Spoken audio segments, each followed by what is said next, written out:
Okay, I'm here with Cameron McEwen once again. This is our sixth recording, and we're actually finished our introductory overview, I think, and we're going to go to the beginning of my pamphlet, my broadside, my book, my menu that I put together back in October, just before the election. It's called What You/We Didn't Know About President Trump. So we have Cameron, one of the few people who has read it, and we're interested in what he has to say about it, what he notices. So bringing up my copy. Where is my copy? Have you got yours there? Yes, sir. Okay. Right this second.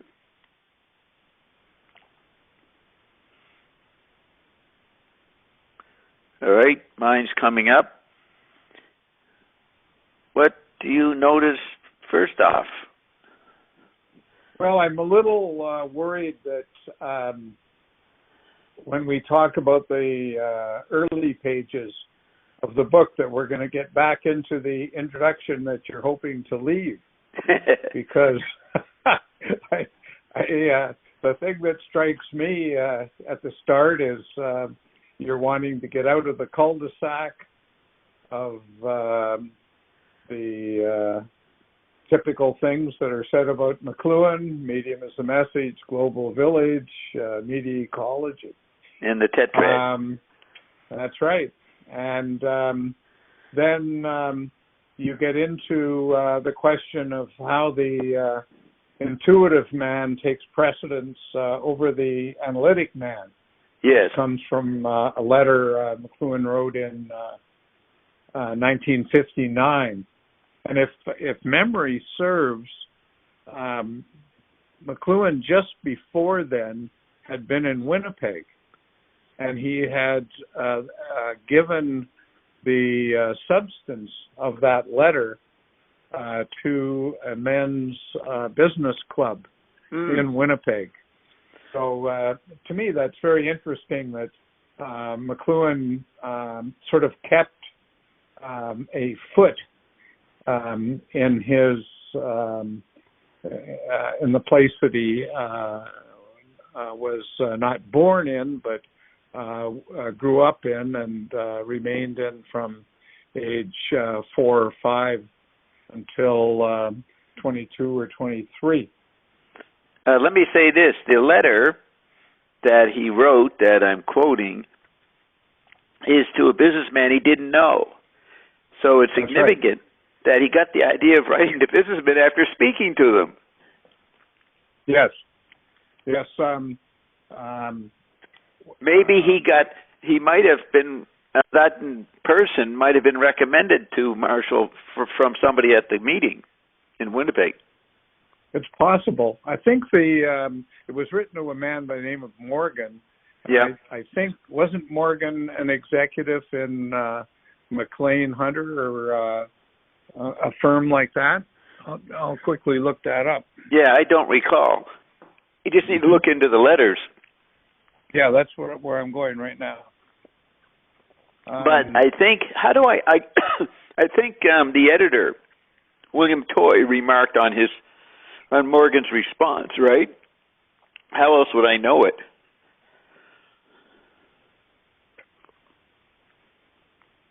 He certainly got a note. Yeah, the guy said, I don't have any idea what you're talking about. Yeah. Well, I mean, McLuhan probably liked responses like that. Yes. From business people, because that kind of response is honest and doesn't try to eat McLuhan stuff. The academic response is almost always, I know what you're talking about. I know it's better. here's how I digest it, and here's what you should be thinking instead. Right? Exactly. And by the way, I'm going to add this to my CV, which is now 98 pages long, and should get me a travel grant somewhere. Yeah, and if you ever drop by, I might be able to help you. Yeah. Edgar Friedenberg, who's quoted in Gutenberg Galaxy, he did the book The Vanishing Adolescent. He was a famous intellectual in America at that point, and then he left America because of Vietnam War, went to Dalhousie in Halifax.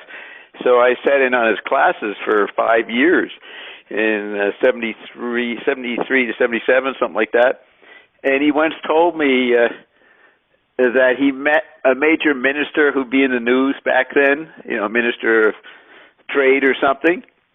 Yeah. And I guess the minister listened to Friedenberg talk, and then after came up and said, here's my card. If you ever need any help, give me a call. So I guess he thought Friedenberg was a guy wandering in off the street and presented his problems to the group. But the other story Friedenberg told me is that he was on a panel and in 1970 or so, and Morris McLuhan, he was looking forward to being on a panel with McLuhan. And Morris McLuhan showed up. And when Morris introduced himself, he said that Marshall was an only child. And Friedenberg told me he was shocked. He kind of didn't respect McLuhan anymore after that. Like, he thought, what, that crazy family. So I thought that was an incredible inside statement. That's a great example of Irish humor. Is it? Right? Irish. Definitely. Irish, yeah. McLuhan's dad was a master of Irish humor. Yeah. McLuhan, I think it's in Take Today, but I'm not exactly sure. But he gives an example of Irish humor, and he says an Irish bull. Do you know the story of the Irish bull? I don't recall it. If you see 3 cows standing in a field, the one that is lying down is the Irish bull. And that's funny? Very funny, yeah. 3 cows standing, and the one that is lying down is the Irish bull. Oh, he says if you see 3 cows standing, and one... Yeah. Okay. With cows as opposed to bull, right? Right. If you see 3 cows standing, the one lying down is the bull. So there's 4? No, there's only no. I mean, the whole thing turns on the fact that that it's supposed to be cows with no bull, and they're supposed to be standing and not lying, and the slipperiness of the story is the Irish humor, aka the Irish bull. It's bullshit. Yeah, bullshit. Okay. Yeah. I must have read that. Sounds familiar. I didn't get it. Yeah. Well, it's very funny. It's very funny. And it's exactly analogous to Marshall's an only child said by his brother. Who would ever say that? I mean, he and Marshall were maybe a hidden comedy team, at least privately. Yeah, that's one of the reasons that Marshall used to send Maurice out to talk for him. That's right. Maurice was a great wordsmith, and that was both a source of pride with Marshall and an irritant, because he thought that his brother tended to talk instead of understanding something. Right? And so on the one hand, he appreciated it.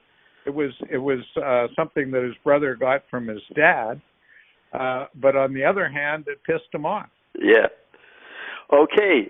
Another story. So I met Morris when I went to the center in 71. I'd been there many times before, but I went there in 71, and he was the front guy at the front desk that later became George Thompson's role a couple of years later. Yeah. And I said I had come in from Nova Scotia, and he said, "It's very dark down there."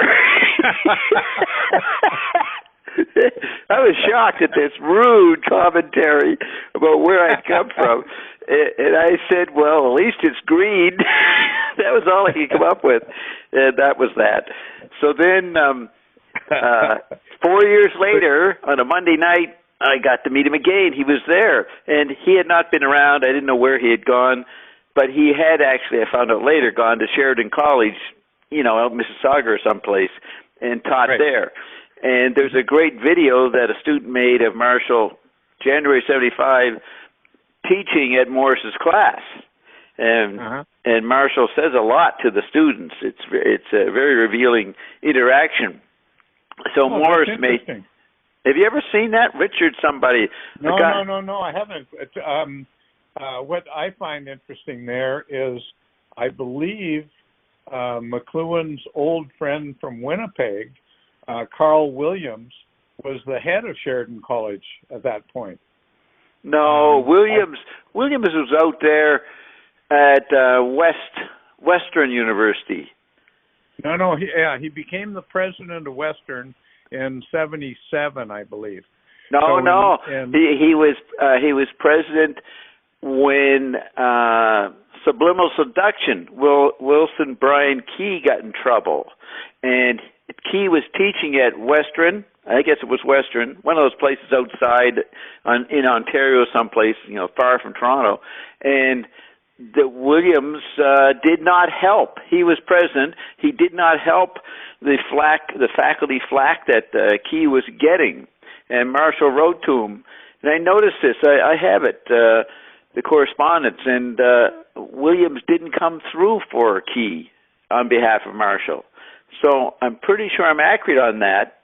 73, 74, maybe he went to Sheridan. Was he head of Sheridan?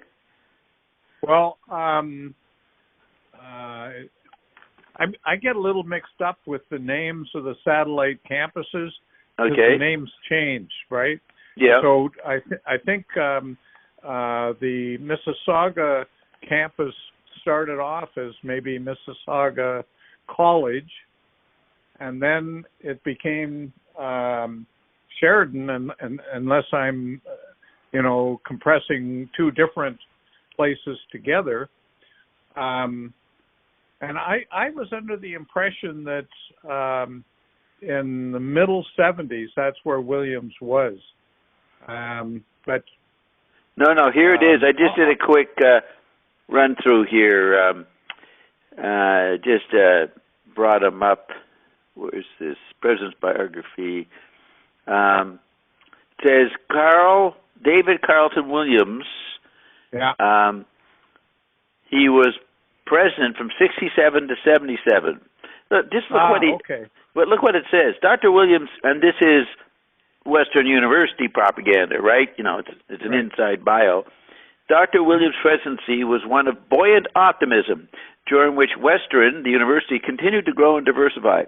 The range and depth of its intellectual pursuits, the richness of its cultural life and athletic activity, and the variety of social life on its campus all became more sophisticated as Western matured into a major university.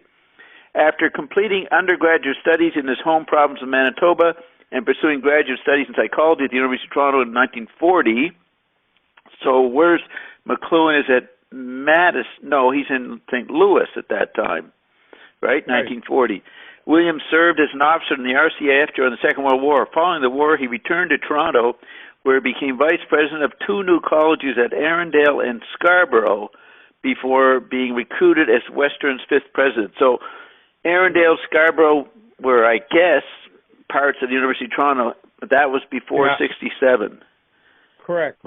So I was screwing up 67 with 77. Right. I think Arundel is one of the names of the campus in Mississauga. Yes, I think you're right. What's the one, Sheridan? So let's put in Arundel and see what they say, and then Sheridan. By the way, can I talk as you're looking that up? No, I got it here. It is an historical neighborhood located within the central part of the city of Mississauga. The center of the... That's Arundel, right? Yeah, the center of the old village is just to the east of the Credit River Valley. A large campus of the University of Toronto, known as University of Toronto Mississauga, is located on the west bank of the river, and that probably is the most recent name. I remember something being called Arundel back in the 60s and 70s, so it became the University of Toronto Mississauga. Okay, so now I'll do Sheridan. Right. See what happens there. Both Bissell and Williams were the presidents or the principal, whatever the word is, at Sheridan. And they just before Bissell became the president of UT. You said who was the other person? Bissell and then Williams. Yeah, I know Bissell. He was president of University of Toronto in '59 or so that would be the 50s. Let's see. It says here, the Sheridan College Institute of Technology and Advanced Learning, previously called Sheridan College of Applied Arts and Technology, commonly known as Sheridan College, founded in '67. The college, blah, blah, blah. There are campuses in Oakville, Brampton, Mississauga. So it's something on its own. It's not part of the University of Toronto. In 2018, it opened a campus in Brampton in partnership with Ryerson University. So Sheridan is something separate, right? It's not part of the University of Toronto. Maybe it was part of University of Toronto for a while and then broke off. I don't know, but I was sure that both Bissell and Williams were head of Sheridan. I'd have to do further research to see if my brain is functioning correctly in thinking that. But yes, but for those that have no interest in what we're pursuing here, it's the way we work. It's how you find out new stuff. That's right. But the note on Williams was mistaken in one respect, and that was, it said that he got out of the RCAF after the Second World War and then returned to Toronto. But that's not the case. He actually returned to Winnipeg. You just know that, or you're looking at something? Yep. Recruited back to Toronto. Just a minute, Cameron. You faded out. I asked you, right. He went back to Winnipeg. You know that, or you just looked it up? No. I know that. I'm just speaking off the top of my head. Right. Yeah. So he was head of the psychology department in Winnipeg after the Second World War for 2 or 3 years, and then got back to Toronto, I think, in 49. Okay. Well, Bissell was the 8th president of the University of Toronto, 58 to 71. Let's see, where did he go? He served in the Canadian Army. He was made assistant professor at the University of Toronto, 56 to 58. He went to Carleton College, now Carleton University. That's in Ottawa. So he didn't go to Sheridan or any place. Right. I guess I was thinking of Carleton. Yeah. Well, I'm just looking up Carl Williams if I can get a better thing on him. Do they say anything? Carl Williams. As you're looking that up, let me mention for everybody that Carl Williams and McLuhan went to high school together. Yes. And they graduated, I think, in 1927 or 1928, and then both went to University of Manitoba. But because McLuhan first took engineering and then stopped that and went into literature, McLuhan ended up a year behind Williams at U of M. Okay. But, basically, they had known each other when they were together in Toronto for 30 years already, around in the middle 50s. Yes. the interesting thing about these guys, Williams, McLuhan, and who's the third guy? Easterbrook. Easterbrook, who became a student of Harold Innis, they were outsiders. They were invading Toronto. That's right. They had a different sensibility, they thought, compared from Winnipeg. Absolutely. So that's an interesting infiltration they did. Okay, so here's Williams. Okay, 1957. I found a photograph of him. He's seen in this photograph lecturing on psychology at the CBC. There they are, getting into media in 1957. He became the first principal of Scarborough College and the vice president for planning Arundel and Scarborough College in 1963. Did I already say that? Scarborough College? Well, that's what we were talking about that, yeah. Yeah, that was in that other thing. So that is different from Arundel. Right? Well, I think you just said that he was involved in the planning for both Scarborough and Arundel, didn't you? Maybe I did. Let's see. Going back, Sheridan College, Arundel, Mississauga.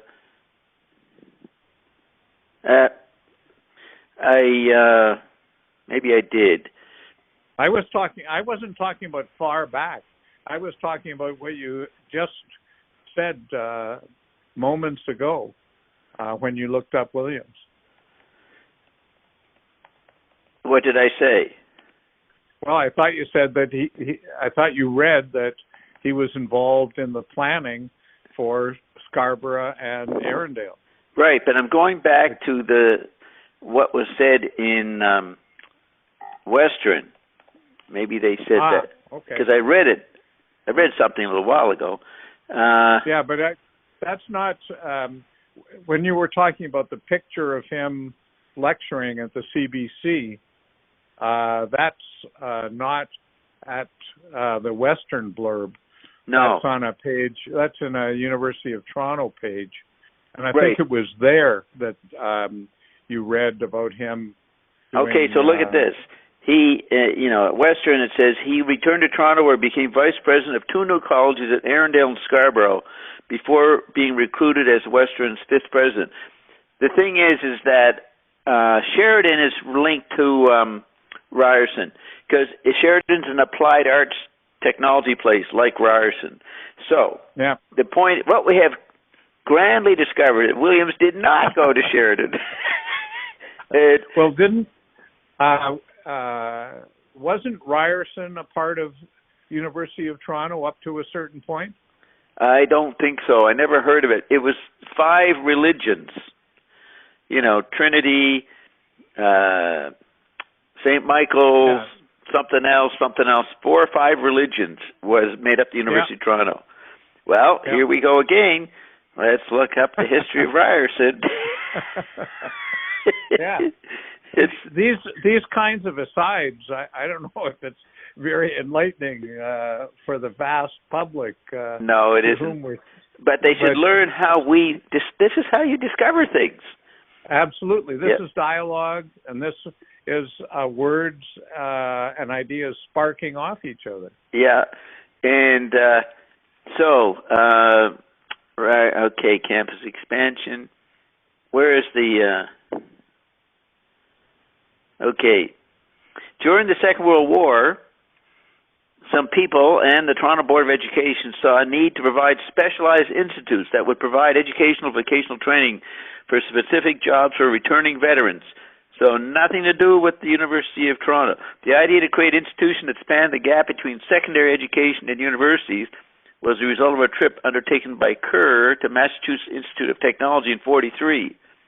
With Kerr envisioning a similar institute established in Canada. Wow, it's based on MIT. Kerr's effort to establish an institute of this nature led to the Legislative Assembly of Toronto of Ontario to pass this certain act to create vocational schools and technological institutes. Although several new institutes were planned during the war, their establishment was delayed by the advent of the Cold War and the potential need to remobilize. However, with the prospect of war diminished greatly by 48, the decision was made to open the Ryerson Institute of Technology in August 48. And you know, the school was named after Edgerton Ryerson. That is a relative of Barrington Nevitt. Huh. So Nevitt came out of some establishment area of Toronto. But his parents in particular were missionaries in China. So let's see. Edgerton Ryerson had established the Toronto Normal School. Imagine me called Normal. The Toronto Normal School in 1847 on the future site of the Ryerson Institute of Technology. So nothing to do with McLuhan. University of Toronto. Right. So that's Sheridan. Sheridan's it's a branch in a way, potential branch of Ryerson. At some point, it's like the outskirts, extension of Ryerson. Yeah. Okay, so we're talking. How can we explain how we got here? Carlton. We got here through the letter that McEwen Morgan wrote to the. That's right, and he was a McLean Hunter executive. So for McLuhan, it was interesting both that he was a businessman and that he was in the business of media. Yes. Because Maclean's is the Canadian monthly magazine. Right. And so you're looking at the letter now? Well, vaguely, yeah. Yeah, at the biography. So that is where, as far as we know, he first said analytic man versus intuitive man. Think he says it anywhere else before that? I don't know of any like that, but that's it's an interesting way of putting concept versus percept. Yeah. Yes, intuitive man, which becomes, a huge cliche in the 60s and 70s, being intuitive, but that's due to the electric effect, right? Yeah, but it's due to the electric effect in two different ways. One way is completely superficial. Everybody was talking about it and had no idea what they were talking about. And then there's a technical way to talk about it, and that is where intuitive man is a person that evaluates percepts. And that may have come from Mr. Buck, B-U-C-K-E, who was a psychologist, I think, the mentor to Walt Whitman, who did a book on cosmic consciousness. And I thought that was the first time I ever saw somebody using the word percepts back in the 19th century. Does that fit in here? Sure. As we've discussed in previous conversations, the whole topic of percept is very, very important for McLuhan and for the world today. Okay, so when one read the letter when the book came out in 87, so you're saying intuitive man, it would be lucky if you knew he had written on ESP a couple of years before that. And he's thinking ESP or gestural dance and these other factors as part of the meaning of intuitive man. That's important. Yes, it doesn't mean you're like, I don't know, you can figure out what a person's personality is or something, It's not, that's too superficial of the meaning of intuitive man. Correct. Absolutely correct. Yeah. So, just to wrap up here, you got Williams, five members of the explorations group in the 53 period, 53 to 55. It only went 2 years, and you got three Winnipeg boys, Carlton Williams, who becomes president of the university. McLuhan becomes famous, and Easterbrook becomes a well-known follower of the major scholar Harold Innis. So it's pretty amazing that Easterbrook ended up in the same field as McLuhan, so to speak. Sure. Easterbrook also became, like Innes, a chairman of the Department of Political Economy. Yeah. And I think he was the chairman longer than Innes. Wow.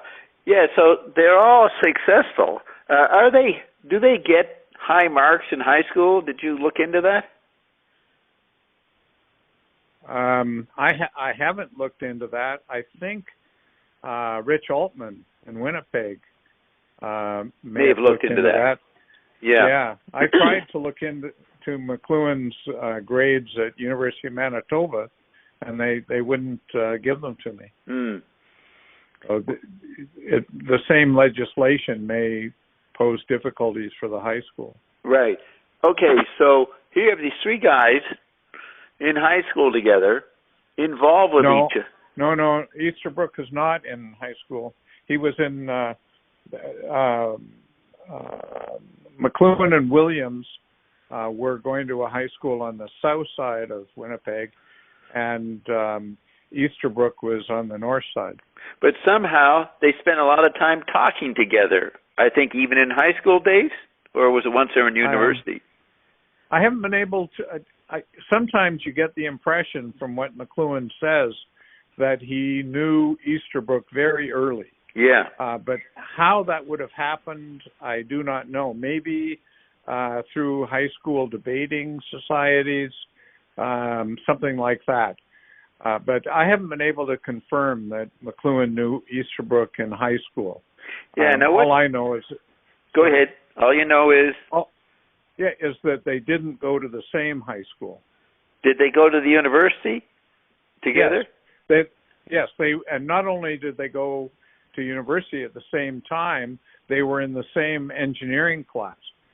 So I think that when McLuhan took engineering in 1928 at University of Manitoba, I think that's where he met Easterbrook, but I'm not sure. Right. That's logical. Now, the thing is, I think it's odd to me, if it's true what McLuhan said, they spent a lot of time talking late into the night. And, right. I mean, they didn't need much sleep. Maybe they slept in or something. I don't know how rigorous university was. But they seemed to be odd in the amount of debating and talking they did. Did many other people have someone that they would talk into nights for years, or into the early morning? That's how it's presented. Right. They were really amazingly intellectually active with each other. Correct. And Winnipeg produced a lot of great talent in those years. It's unclear exactly why it was able to do it.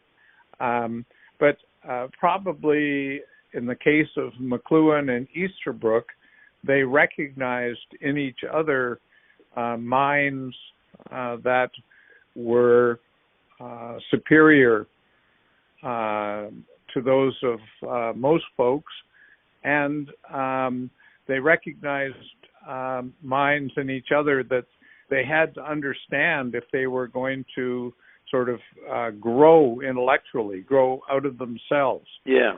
Right. So enter into dialogue as a way of being not encapsulated. And then, as you were just saying a few moments ago about their later careers, all three of these people from Winnipeg excelled in Toronto. Yeah. They may even have thought that the people they encountered in Toronto were relatively dumb. Yeah, dull. So when they, for example, when they got the Ford Foundation grant, I think that they may have gone into the whole thing more or less as a lark. Yeah. Here's one thing, though. Reading Carpenter's explanation of the years just before 1953, they didn't Carpenter told me, they saw the CIA taking over anthropology and whatever else, cultural studies, whatever it would be. And they purposely went in there to undermine that. That's what Carpenter said to me. Maybe bullshit, and it's a retrospective thing that he made up. But he would name the anthropologists that passed the CIA scrutiny and went on to become establishment guys that Carpenter didn't like, and people like Dorothy Lee would get kicked out because they weren't controllable. So I saw that McLuhan and Carpenter were trying to be an anti-environment to the situation. Now, maybe it was a lark to apply to the Fordham, because they knew they were quite different and were pretty well going to fool them if they got something, or at least their motives wouldn't be so respectable. You know what I mean? So, I think what you're saying is correct, but I don't think it's the full picture. Yeah. So Carpenter and Williams were kind of opposed in all of these things. Williams would take the side of the administration. Carpenter would be the anti-administration side. And I think the genius of McLuhan was that he could be very friendly, very knowledgeable with both these guys. Yeah. So Carpenter and Williams hated each other, thought they were pricks, and McLuhan got along just fine with both. Yeah, and it sounds like Easterbrook was the sly, quiet guy. I think so. He was, I think, a little bit like Maurice. He was an old enough friend of McLuhan, knew McLuhan well enough that he could disagree with him all the time. Yeah. And he did. And he didn't take it personally. Yeah, he didn't get into and a personality conflict. After McLuhan died, Easterbrook told somebody, I don't know, maybe Maurice, that he regretted that he had disagreed with everything McLuhan said for his whole life long, right? Who said that? Easterbrook. Yes, because he somewhere as his reporter, after he read Take Today, he says, "Holy cow, McLuhan might have been on to something." That blew his mind, Maybe, yeah. And he hadn't felt that up to that point. So you're saying that he told Morris that he regrets that he argued so much with Marshall? Yeah. So are you familiar with a book called Speaking of Winnipeg? No, I don't have that. All right. Well, is that the one available with Finkel, the interview with Yes. Finkelman or whatever? Yeah, Finkelman. Yeah, I've read that interview. Yeah, okay, good. So in that, when McLuhan says anything, then Easterbrook laughs at him and says, well, that's not really the case. And that's how the interview goes, basically. Really? Right? And yeah, and the two of them are making fun of the interview form. Yeah. Right? Yeah. McLuhan starts off by saying how the prairie meadowlark is the greatest songbird in the world. Yeah. And it's Irish bull again, right? Yeah, Well, what is Easterbrook? Well, Easterbrook isn't Irish. Well, he's definitely a Protestant if he was anything. And he probably thought that McLuhan's enchantment with people like Chesterton was wrong-headed. Yeah. Right? He didn't want the book. Pardon me? He didn't want the Chesterton book. He gave it to McLuhan. Correct. Okay, so you have Carpenter's a wild, energized Marine. Don Thiel used to talk about he was a total Marine sensibility, and he had been. May have mentioned this before. He was the assistant to one of the main guys who ran the Nuremberg hearings or investigation of the Nazis. So he would. I didn't know that. Yeah, and he would have found out about the secret importation of Nazis, into the United States military. He might have known a lot about that, and that maybe put him on the outside, as a working class guy, Marine guy, becoming intellectual. He would have an outsider mentality towards the naive establishment because he knew stuff that they didn't know from 1945. Yeah. Interesting. Yeah. And now what? And then you had the Yeah, Jacqueline Turwitt, who was, Gideon's product. So, That's right. but Or vice versa. Maybe Gideon's English was never good, and so she became his translator and editor. Oh. Sometime around in the late 40s. So before Tyrwhitt, Gideon's stuff was pretty rough. Space-Time and Architecture had been lectures at Harvard, and people had helped him at Harvard University Press to put that into decent English. But then his essays in the 1940s are very rough English. But then he got Tyrwhitt as his editor and translator, and sort of for the rest of his life, I think he died in 1966, she was kind of the medium through which Gideon was presented to the English-speaking world. Okay. Well, side thing, do you know when Morris McLuhan died?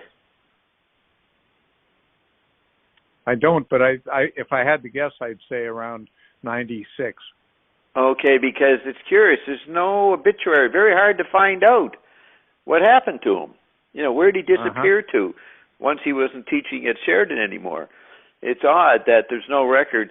I may have seen the date in Ottawa, and it would be somewhere in my archives, but I looked for years, couldn't find anything on him.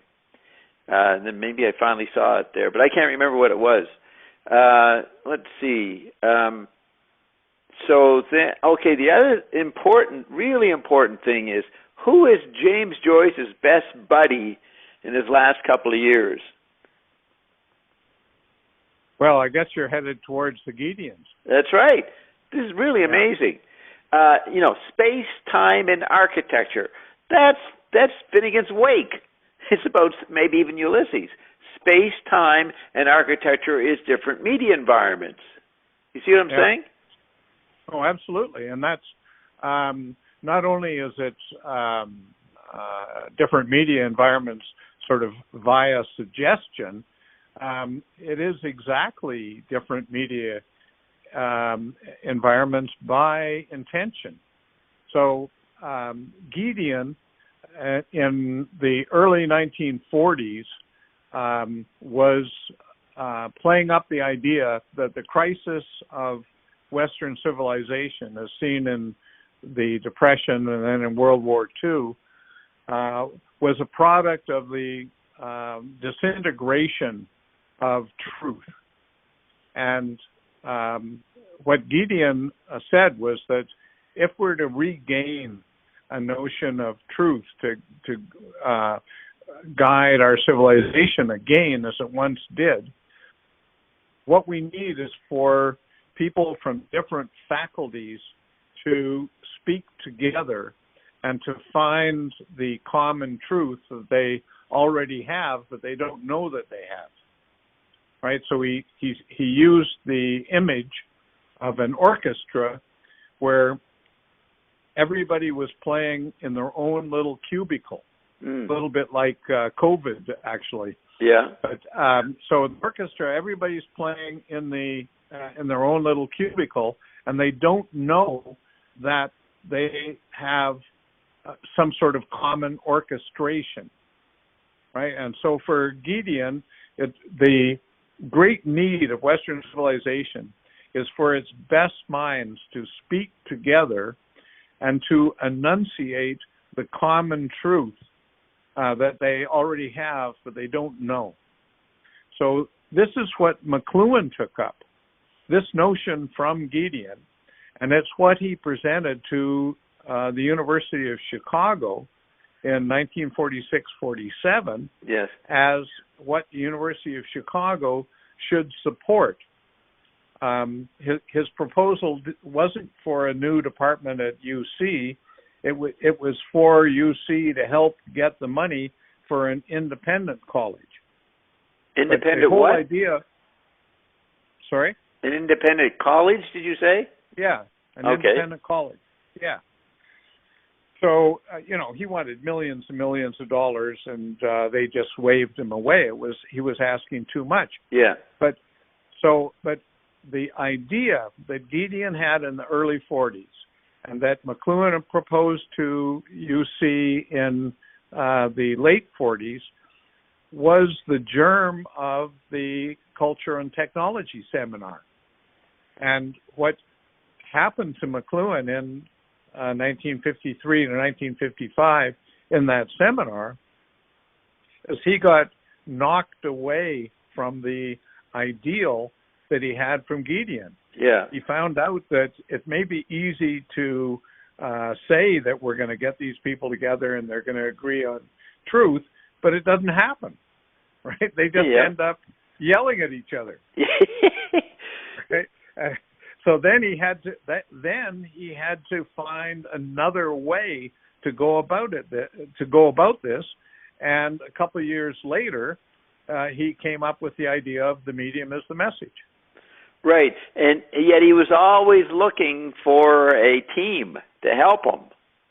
Absolutely. Yeah. Because the essence of this whole thing was that human beings must already have access to truth, because the whole idea of constructing truth is what had led into the cul-de-sac, right? It's what led into the Depression and the Second World War. So constructing something where the great genius makes a crystal palace, let's say, doesn't work. And what's needed instead is to find out what already binds us. What binds us? Binds us, yeah. What is the medium that we're already participating in families or in societies? Okay. Is Gideon the founder of interdisciplinary studies? Well, I don't know if he was the founder, but he was certainly a very strong proponent of it. Yeah, and when McLuhan celebrates Gideon in The Mechanical Bride, it's his interdisciplinary mind, I guess, that McLuhan is celebrating, right? Absolutely. So he probably by 1950, McLuhan has ideas from Gideon, but he is still in the process of digesting them. And he won't, and probably lifelong, McLuhan will never have a complete handle on Gideon, because Gideon was a very great figure, and there's no such thing as emptying out somebody of that kind of stature. Great. Okay, so Joyce writes about the brain trust in Finnegan's Wake, and I think people know it as the advisors to FDR, 3 letters, like HCE. Roosevelt had a brain trust or advisors. Maybe presidents before that had that, but in my mind, somehow, the intelligence agencies were starting to do it, like Tavistock in England. They started to figure out how, they had to coordinate a lot of new aspects once the electrification came in the 20s and 30s. So when they got into the war mode, it was natural for a lot of more involved, a lot of what McLuhan quote idealized, about coordination or cooperation between different specialisms into a multimedia view. The intelligence agencies were forced to do that leading into World War II. That's right. But that's a good example of something that could be good or bad depending on how it went about its business, right? Yeah. So this kind of brain trust can do the devil's work as easily as it can do God's work. Right, and it's Lewis and the men of 1914. They interact a little bit, but they certainly weren't a team. But they were talking to each other in their art forms But Lewis was the one who criticized. Maybe he thought that the brain trust was going to the devil, and he thought he'd move it out of that, and that's what inspired McLuhan. So he's reading Gideon, and he meets the mind of Gideon on another level, interdisciplinary mind, Wyndham Lewis. So he's really getting two different angles on it, by Absolutely, and that's he met them both in 1943, I believe. Yeah, so he may have known of Gideon before that, but no. Yes, they met pretty closely at the same time. Yeah, no, I mean, obviously he met one of them before the other. I suspect that he met Lewis before Gideon, but I don't think he knew anything about Gideon before 1943, whereas he had read some Lewis already in 36. Yeah. No, he knew Lewis better. Now, what's interesting, Pound wanted this too, Ezra Pound. It's interesting how Joyce didn't seem to be that kind of guy. Maybe Eliot, but definitely Lewis and Pound were looking to be part of headquarters in an advisory capacity or researchers or something. They wanted to be part of the Brain Trust. That's why they developed theories of economics and politics and that, and got into, looking at social credit for Pound. And Lewis is looking everywhere. That's right. They are what McLuhan became. These are two people that couldn't exist in a bureaucratic environment for more than about 11 seconds. Yes. Right? Pound and Lewis. So trying to be part of the bureaucracy or to start one on their own. That's right. So when these guys have aspirations to be part of the Brain Trust, what they mean is they wanted to be the Brain Trust all on their own. Right? They wanted to be the Center for Culture and Technology. Absolutely. Which may be the common bond in the men of 1914. They all desired to be that.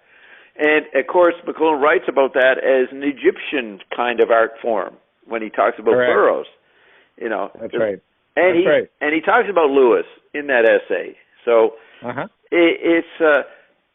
just thinking right now that McLuhan was just stunned by the people he met and the ideas he encountered. He really he went into deep dive, as they say, very early, and thought he was qualified to be part of these people, among them. And you see that in his essays for the Manitoban. He's thinking as a big view manager. What is it? Brain trust kind of thinker. Have you noticed that in his Manitoban student articles? Oh, yeah. Well, he certainly took a very broad view. He always did. Yeah. No question about that. But he was very, lucky or very gifted with the people that he met. Meeting people of the stature of Lewis and Gideon, more or less by chance. Yeah. It's incredible. Yep. Right? And then Lewis Innes and Pound, and then Ted Carpenter, and then everybody else he met in the States. That's right. In other fields. And that's the one thing somebody asked him, I don't know, in the 60s, 70s, something about how do you look at your life. He says, I was just very lucky. That's how he described himself. A lucky person who had a chance to meet all kinds of, interesting people. That's correct. But out of all of these great people, he was able to actually make a close connection with only a very few of them. Yeah. So Harry Scornia was not a great figure by any stretch of the imagination, but somehow he was able to make a connection with McLuhan and be a life-changing figure in the way these other folks weren't. Yeah, Quite amazing. Yeah. And just to go back, would you say that we talked about how McLuhan always needed someone to talk to? he had his father when he was a teenager, and maybe his mother. But would you say Easterbrook was his main guy in his late teens, early 20s, or was there someone else you know of in Winnipeg? Well, I know that he was a debater, and I know that he was part of a small group that used to meet on Monday nights, by the way, used to meet on Monday nights to discuss works of literature. This is outside of regular classes. Yeah. So I think McLuhan was a sort of a natural-born talker that he got from his father. Yeah. And just his whole life long, he was talking to people as a mode of talking to himself, a mode of thinking. Yes. Right? And this often pissed people off because they felt like they were being used by McLuhan to talk to himself rather than talking to them. That's right. Yep, that's a good way to put it. Okay, so what? Again, we get so involved talking about McLuhan, but I'm trying to do something with McLuhan in this pamphlet. What do you notice about the beginning? Was it cul-de-sac, or I'll just read you the table of contents. Maybe that sparks something. Okay. I say we begin with McLuhan's ideas of the global village and where he got them from. Then we go into global theater, and most people end with that if they get that far with McLuhan, and they don't notice global membrane. And I add to global membrane Android meme, phase 1 and 2, and then the anthropomorphic physical, and then the tech body. Now, what do you any commentary on that sequence? Well, for me, the interesting thing about this is that it is a sequence. So as we've discussed in the past, I like to think of McLuhan in terms of all-at-onceness, and you tend to think in terms of a sequence like this. But what would be especially interesting to me would be to listen to whether you're able to translate this sequence into all-at-once mode, right? Is this sequence translatable into simultaneous percepts? Okay. I would say that the global village is simultaneous under electric effects. And then when the satellite goes around the planet, that moves it to another level. So there's a simultaneity of the global village, but it's put inside a frame which actually moves it beyond simultaneity. Well, what do you call the co-anesthetic? That's what Donald Thiel's term is. You have the synesthetic interplay of the sensory modalities. Then the co-anesthetic is technology moving you to the director's seat, where you are able to. It's different from being the tactile organ that organizes synesthetically the sensory inputs. It is more. How is it different? Well, Thiel defines it as, I don't know where he got it from. I don't know if he quotes somebody, but the co-anesthetic is the fact that the person has more and more power over all these huge environments, which is where we ended up with the smartphone. It all imploded and shrunk so that everybody was the director of their broadcasting. They were in the central position. Media were moving that way, and he called it co-anesthetic. Yeah. So to me, this is like the Finnegan's awakening. Yeah. That the difference between syn aesthetic and anesthetic would be that there is a consciousness of the various modes that make up the synesthetic universe. Yeah. Right. So, and that's like the awakening of the Finnegans.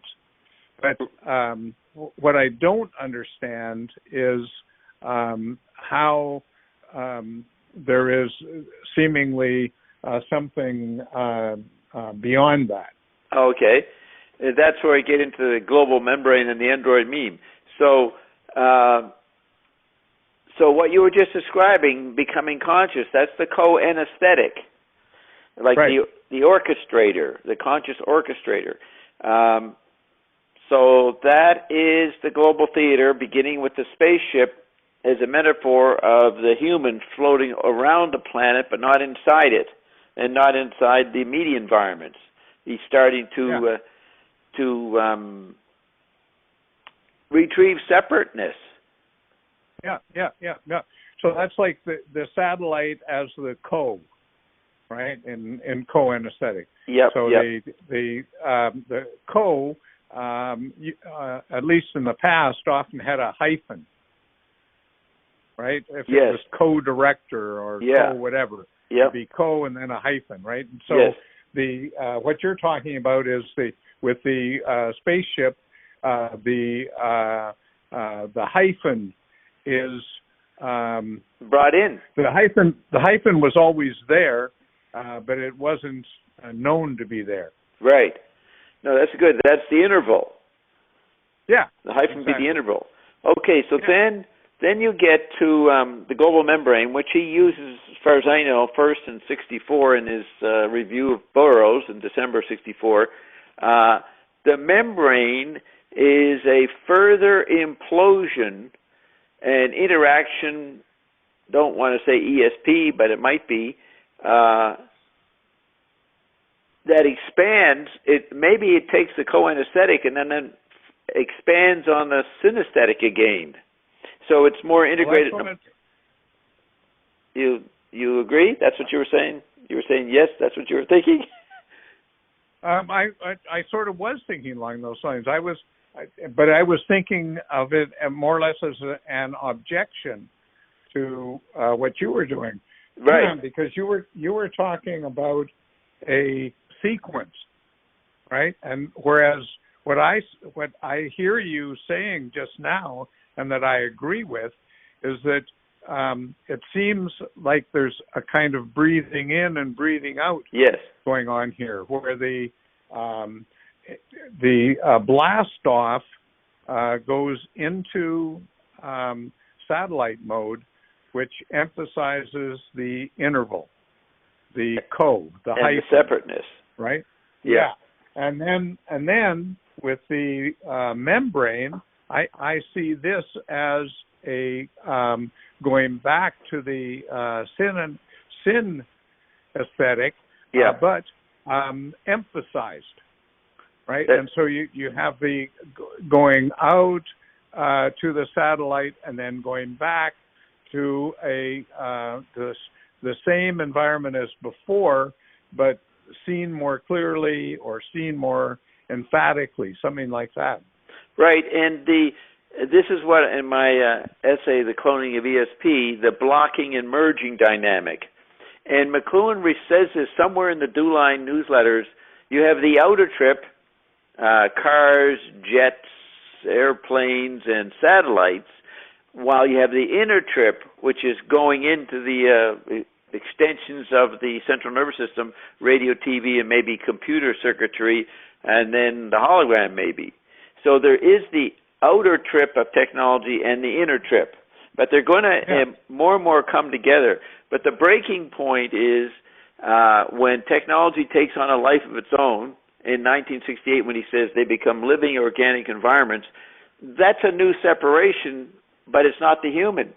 Something is separating out from it, and then the human brings it back in through miniaturization in the digital era. You know what I mean? Mm-hmm. Brings it back into... I like the idea of the breathing in and breathing out again. Yeah. Very much. I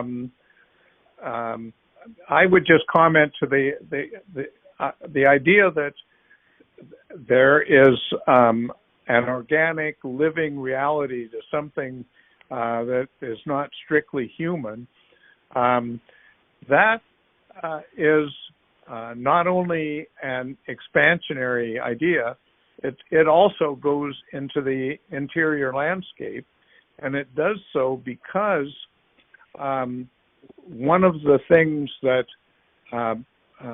can become conscious from the director's seat, from the satellite perspective, is that perceptions are dominant inputs. So it's not the case that humans have perceptions. Perceptions have humans. Yeah.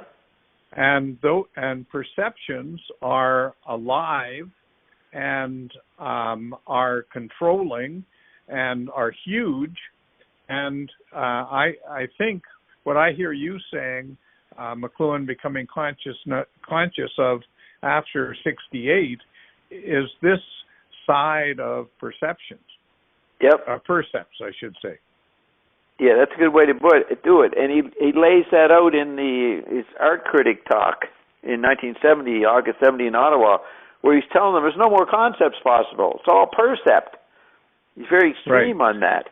That might be what you're getting at, or he was getting at. I think I mentioned to you before, I found that online. Yes. And then it's just an image online, but then I digitized it and put it up in the blog in text. And what's interesting about that is that it provides a way out of the cul-de-sac. Because if the cul-de-sac is a product of concepts, and if it turns out that you can never have a concept aside from a percept, and if percepts are plural, that means that the cul-de-sac is a abstract construction that's not in any way necessary. Right. No, very good. So then, in the back of Take Today on the book sleeve, you'll see McLuhan or Barry writing a dialectic between software and hardware. And it's very important to notice when they put software in quotes and other times on the page not in quotes, and hardware's in quotes and not in quotes. The positioning of the quotation marks is important, and I see that as moving to an etherealization, which is where I bring in the meme. So much of, you talk to computer experts, they say, we haven't invented anything in computers in 50 years. We haven't done anything. And I say, well, that's because you're living in software patterning, and people are so engaged in developing memes, the social order of the day, or some perception of it, because people, in McLuhan's definition of the brain, they had the meaning part. They wanted to see the big picture as well as the details. So the meme, software patterns, or what McLuhan would say, finding out what's going on. And he says in some interview somewhere that today our only job will be to know what's going on. you know? Where it's at. Yeah, it was where it's at was what he used to say. But then he said just keeping up and knowing what's going on, not even knowing where it's at, just what's going on. That means a knowing, and that to me sounds like a meme. And that took over the last 30 years, which frustrated hardware developers.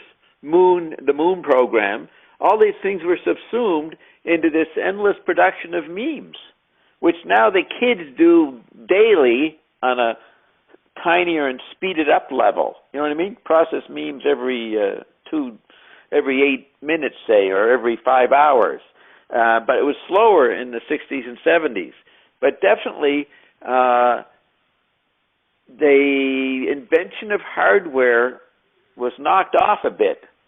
And so what was called inflation or jobs being sent out to China or someplace was actually the Android meme taking over. And everybody was engaged in what McLuhan would call surveillance.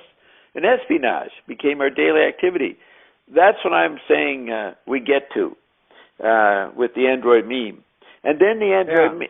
So let me just say here that as you talk, I'm constantly trying to translate what you say in linear terms into synchronic terms. Yes.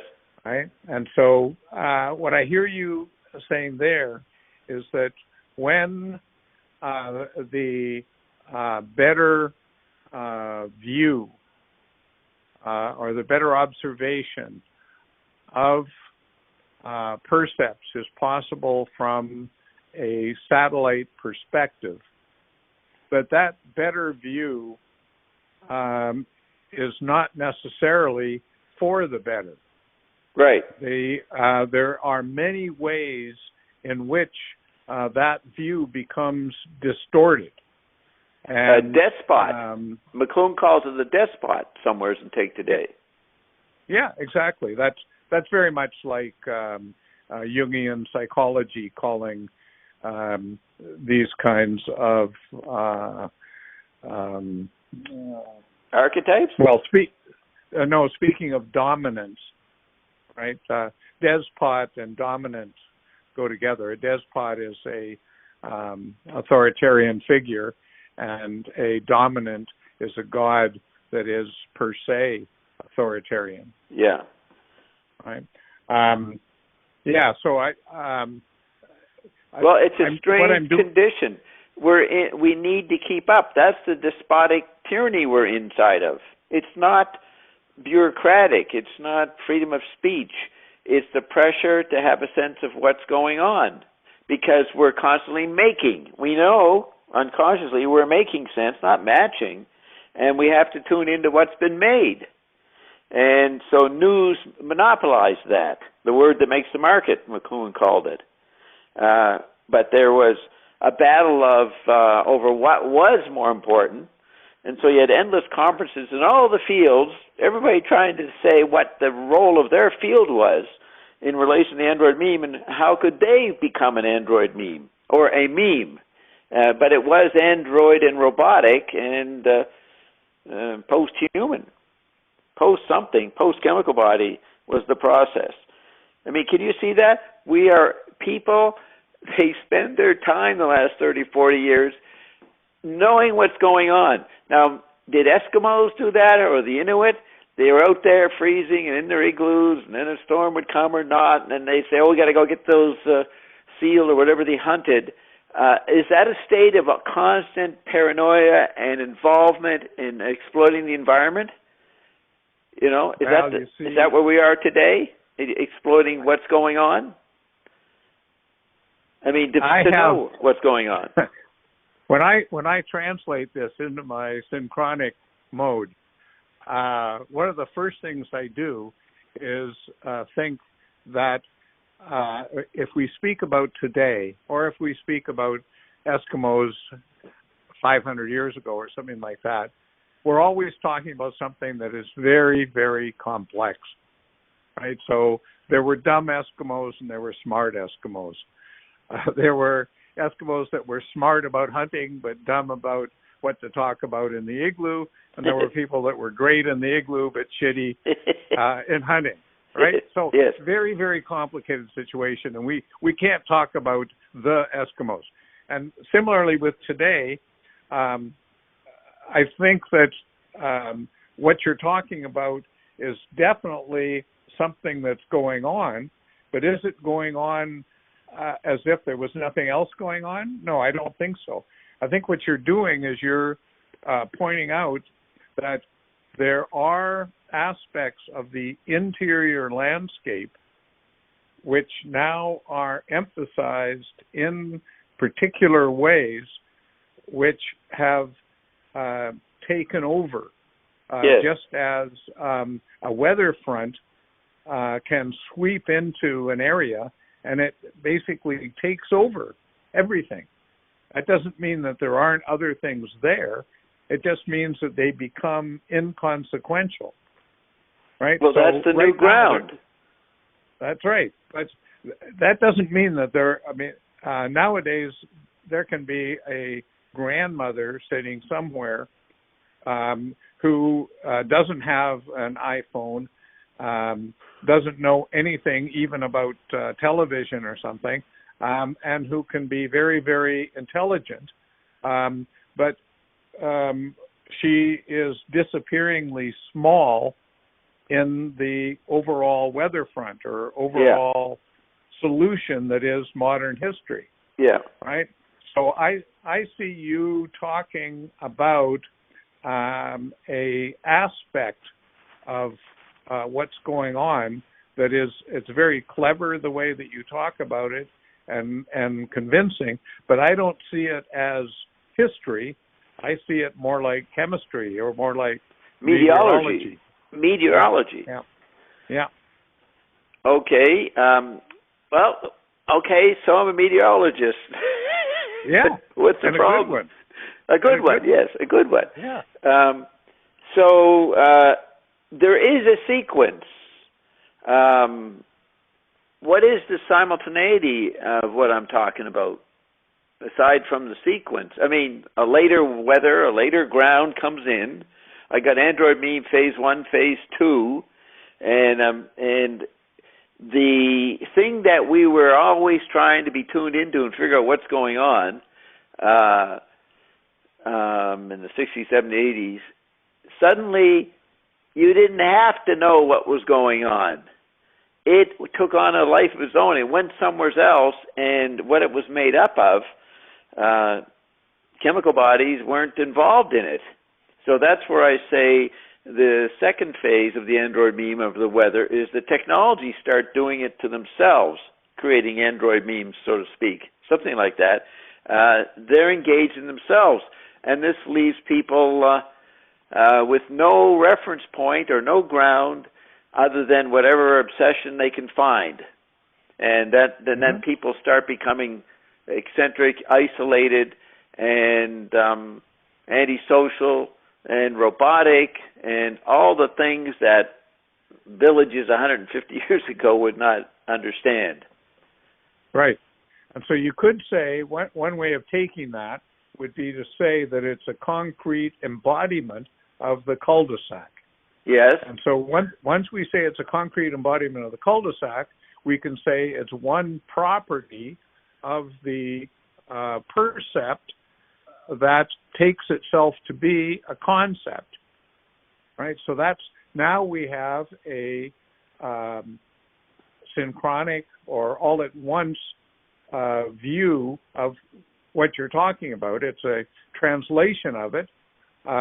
You're giving what might be called the phenomenology of it in the present world, and I am trying to do the chemical formula of that possibility. Yeah. There's nothing in your sequence that is outside the possibilities of existence. And so my interest is in those possibilities. Your interest is in the sequence of their manifestation. Yeah, and how we get to the tech body. So more and more humans aren't able to figure out the weather. Maybe that's the way to say it. And then the weather started to manifest this. Actually, I just realized that's what everybody says all the time. I can't tell what season it is, right? I just made a discovery. That's why I've updated my meteorological position.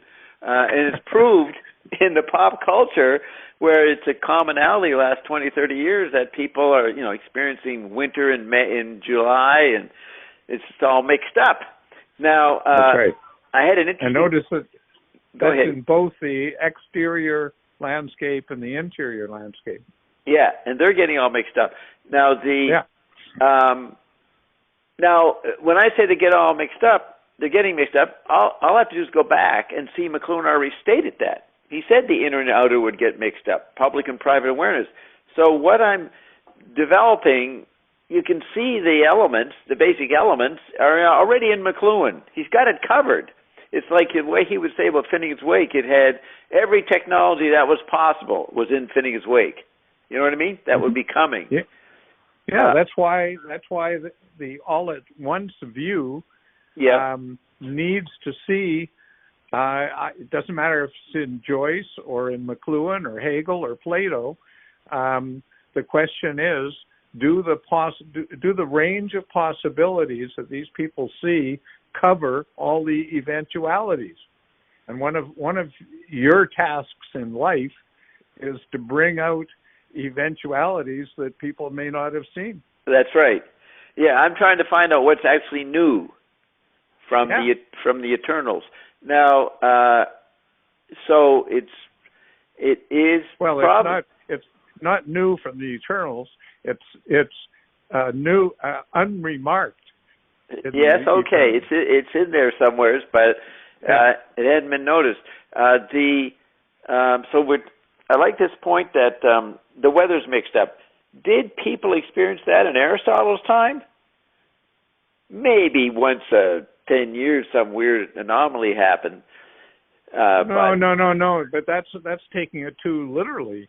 The Greeks were very conscious of the fact that political constitutions were very finite, right? Unlike modern America that seems to think that American democracy is the be-all and end-all of political forms in the universe, the Greeks knew that democracy would self-destruct.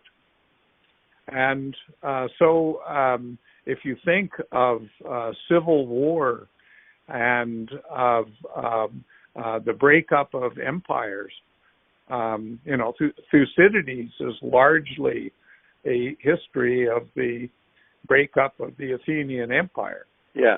Right? And so the Greeks were very conscious of weather, but not in a literal sense. They were conscious of it, right? If tragedy is the weather of the internal landscape and civil war and war of the empire is exterior weather, then you can say that the Greeks knew more about weather than we do. Okay, so this source told me that the seasons are getting mixed up because nature is trying to keep up with the speed of our perceptions, technologically created.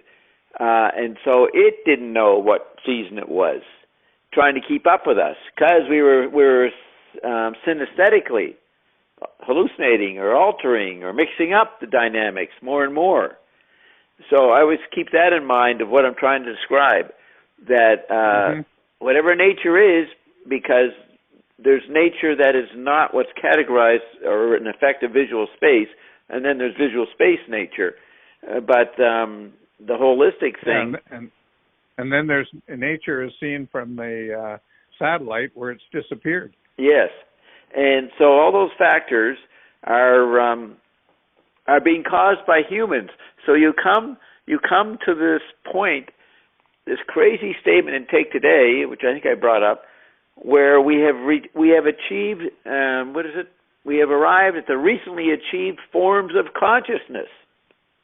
That's in italics in the last at the end of the book, Take Today. Remember I brought this up before? Yes. Yeah. What could be forms of consciousness? Well, that would be humans making things as they felt more removed from the process. But if they understood technologies were them, then they could say, yeah, we're making this.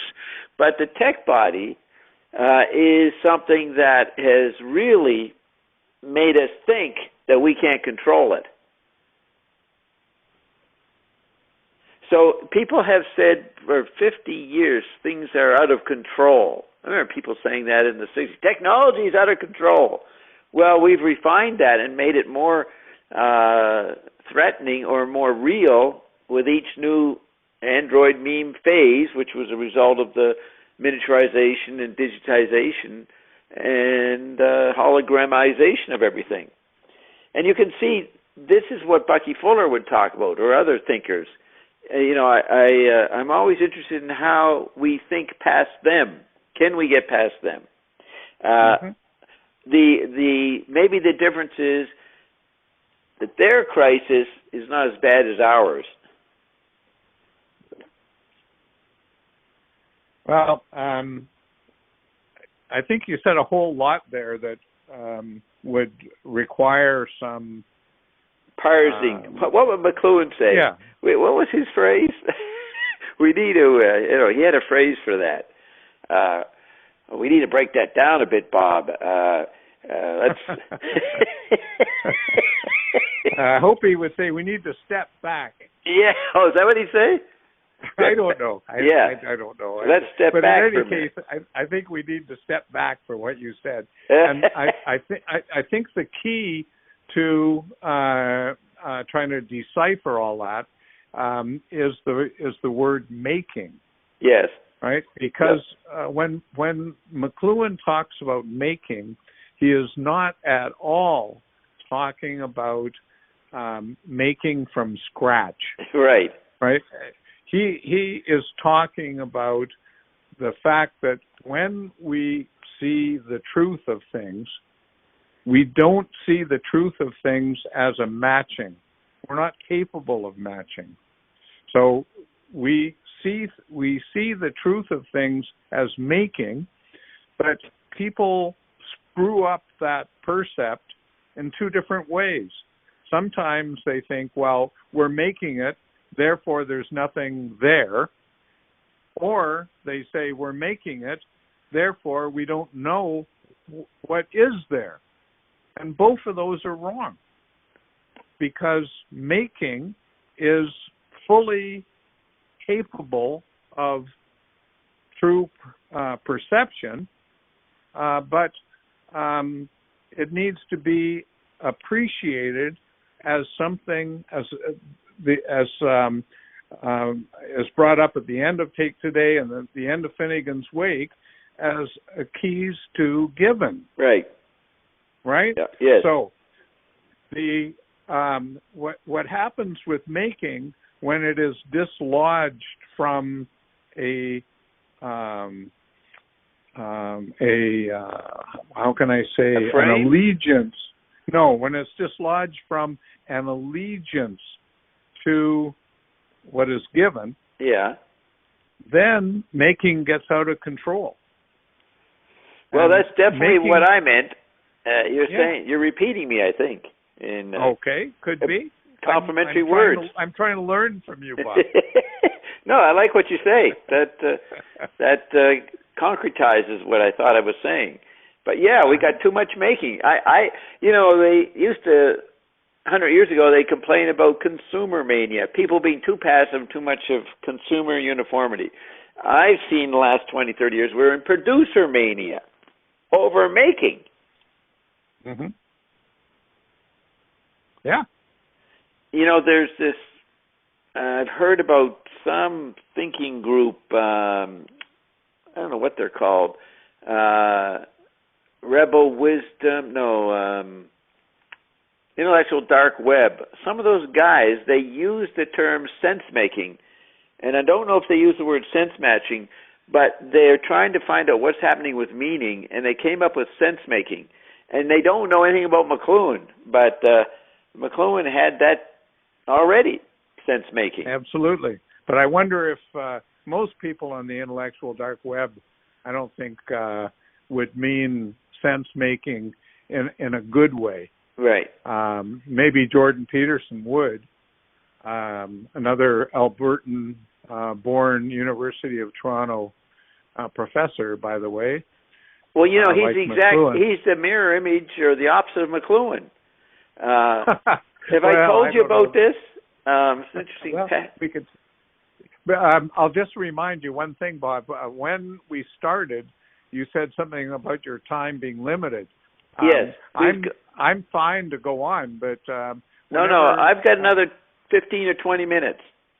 Okay, fine. Yeah. Good. So talk about Jordan Peterson. Yeah. I didn't know where he's from. He's from Alberta? Yeah.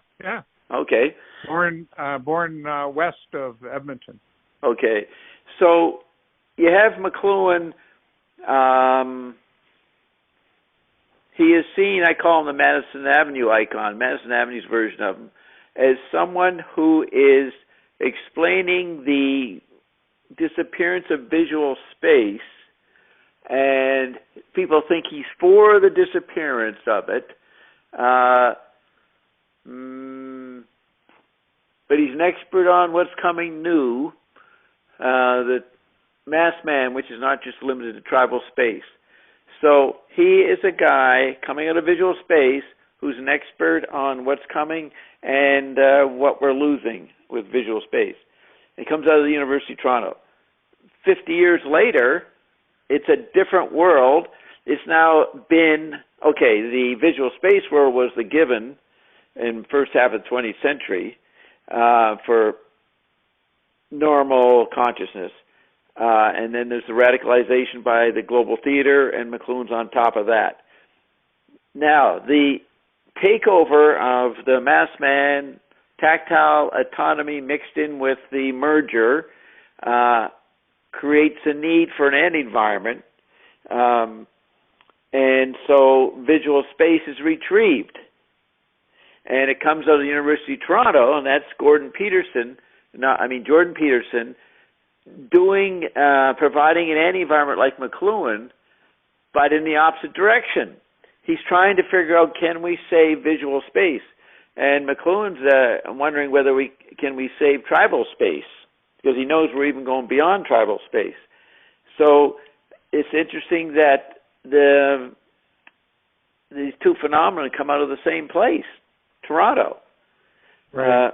Now, I don't know if I agree that the parallels between the two of them are interesting. Sometimes a picture of them looks very similar as well. Oh yeah. Yeah. But before you say any more, I forgot this part. They're both misinterpreted. McLuhan is, the Madison Avenue icon of McLuhan is all wrong, and everybody spends the rest of the next 20 years finding out that McLuhan wasn't what they thought he was. Well, it turns out, I noticed, I don't know, I've seen a few YouTubes, I haven't read his book or anything, but I picked up a lot from people talking about him, what his general pattern is, and he was totally misinterpreted, it seems. Even got sick over it. Just like McLuhan got sick. Right. So his Madison Avenue image is way more complicated than what people thought they were consuming. That's right. I can't remember what the disease that Peterson first got was, but it's rats. I wish I could remember the word, because it's an interesting word, and I'd never heard of it before. But it basically means uncontrollable restlessness. And, did you say breathlessness or restlessness? Restlessness. Restlessness.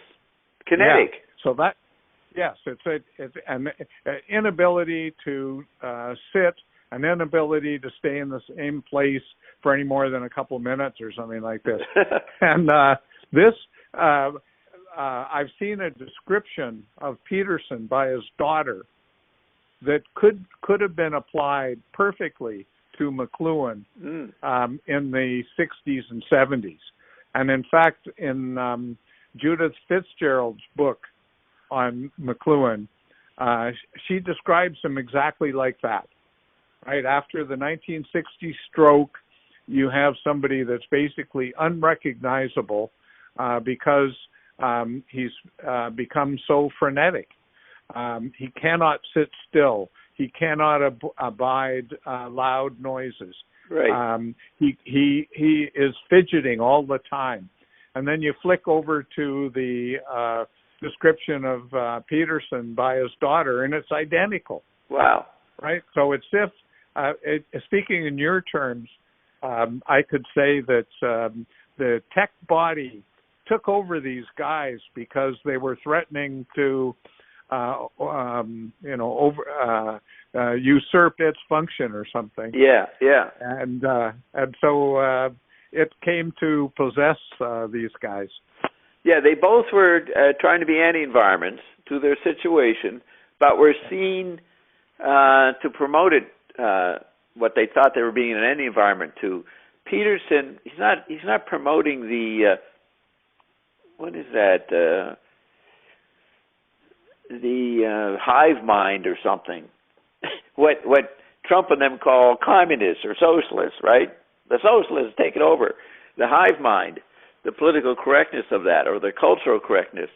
I don't think Peter's definitely not seen as promoting that. So no, of course not. But he's seen as something outside of it. So, and McLuhan was not seen as someone outside of it. So I'm looking for opposites in the two phenomena. Yeah, but I don't know that you're going to find them, because I think that they have a lot of commonalities. Okay. A lot of commonalities. So, for example, Peterson is a very big fan of Jung. Yes. And he talks about Jung a lot. And McLuhan doesn't talk about Jung all that much, but McLuhan's notion of percept is pretty close to what Jung meant by an archetype, actually. Okay. And McLuhan did, in the 1940s, did talk a fair amount about Jung and was clearly influenced by him.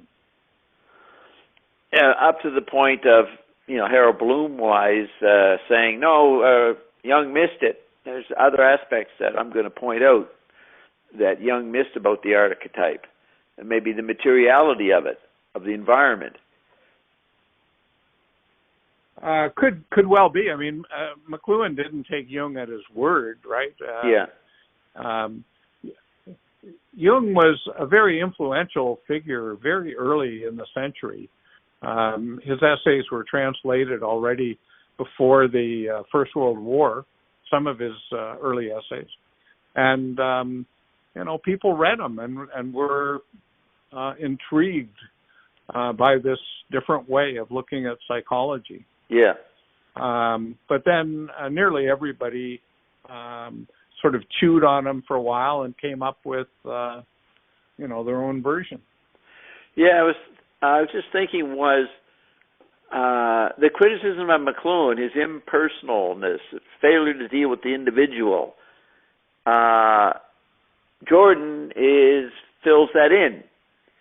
But Jordan, he misses the collectivity that's going on, as McLuhan pointed out, the causes of it. So they complement each other about the popular perception of each one of them, and what they're missing, the other guy fills in what Peterson missed or McLuhan missed. So what is it about Canada? Let's see if there's something here about Canada's in the interval. It's the borderline case, as McLuhan said, and that means, up against all kinds of multiple interfaces. So that the figure is actually the Center for Culture and Technology. Now, we're in a tech body situation, so Canada can't be its wonderful image of itself, since Trudeau is the peacemaker in the middle of it all. I don't think Canadians realize that's gone. But to go back a step, Western Canadians know it's gone. Believe me. Right. So I was going to say that you go back a step before the tech body. We have two media interval thinkers, McLuhan and Peterson. Peterson's in the interval of probably the anthropomorphic physical, because what we've seen as the Android meme shrunk and disappeared, fooled everybody and disappeared. You have people arguing over chemical body properties. Are you hetero, homo, this or that, multiple? And you have race retrieval arguments and what else? Body processes, health. What's a proper diet? So the body is ripped apart and argued over, even though it's not there anymore. So McLuhan and Jordan were mediators, center of the cultural and technological interface in both cases, but in the opposite directions, opposite purposes. So Canada was that. It was the great, they called it the great peacemaker, but no, it was the thing that wasn't a nation and could tolerate everybody, so to speak. Wasn't in the argument. Are you there?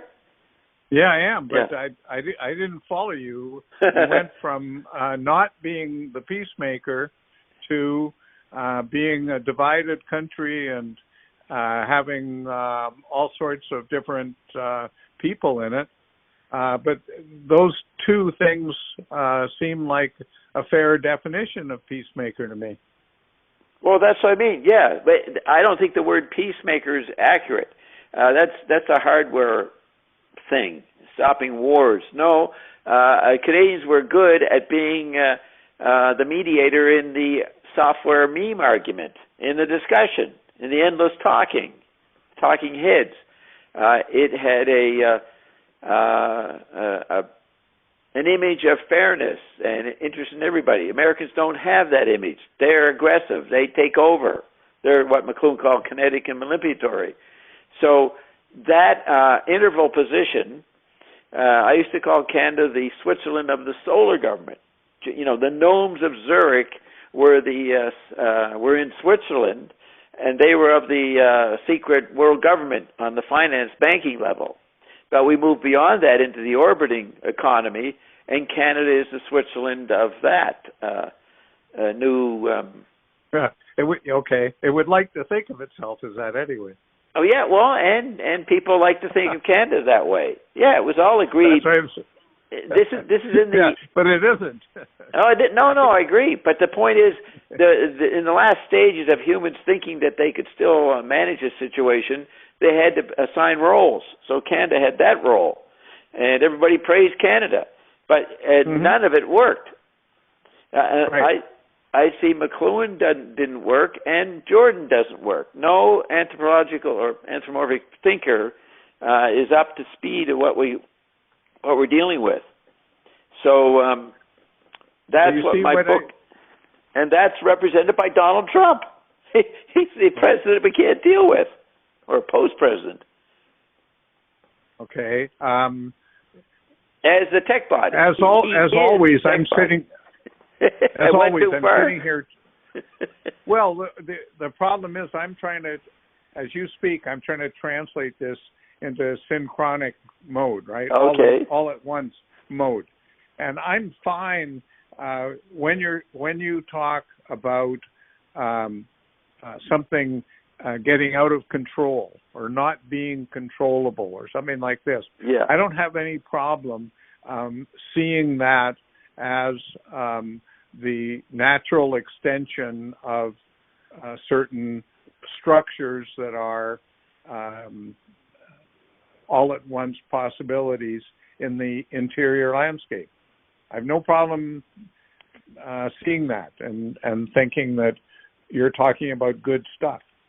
But towards the end of your talk, you seem to insist on the how can I say, on sequence as the essence of what was going on, of how, say, McLuhan and Peterson were failures, and Trump is able to trump their no, I don't see lack Trump of as success. a success. People thought they understood McLuhan. They still hoik him up. Well, this guy's good. He makes sense of the world. And others think Peterson makes sense. They're missing how they don't make sense. And that's the mystery of Trump. He doesn't make sense, and he doesn't necessarily solve it. But he's able to hijack the process and be the figure. I mean, whoever thought, 50 years ago, you won't have Nixon to kick around again. Oh, yeah, we'll have Trudeau, we'll have Jimmy Carter, Reagan to kick around. But they're actually worried, and it's journalistic people get paid to write articles about what are we going to do after Trump's gone. Who the heck has ever been that important that we're fearful that we don't have any reason to be news agencies anymore? Which shows you that what news people do, they complain they're just giving opinions. No, they're processing the meme. The Android meme.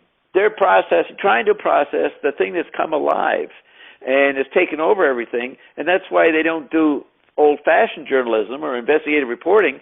They're just there to help people talk through the craziness of each day. And So you rear view mirror it, say these CNN's nothing but opinions, or Fox News nothing but opinions. Well, that's the only way you make consciousness, by talking. So McLuhan's dream of conversation being the greatest art has won and taken over. And Frank Zappa is wrong when he said music is the best. Conversation is the best. So 1807, Hegel published a book called The Phenomenology of Spirit, right? Yes. Phenomenology des Geistes. Yeah. And what he tried to show is that in history, you can see how mind comes to terms with itself, and he shows that there's many dead ends that mind gets into. There's many contradictions. There's many riddles, on and on and on like this. And so, as I listen to you, I hear somebody talking about the phenomenology of mind brought up to date.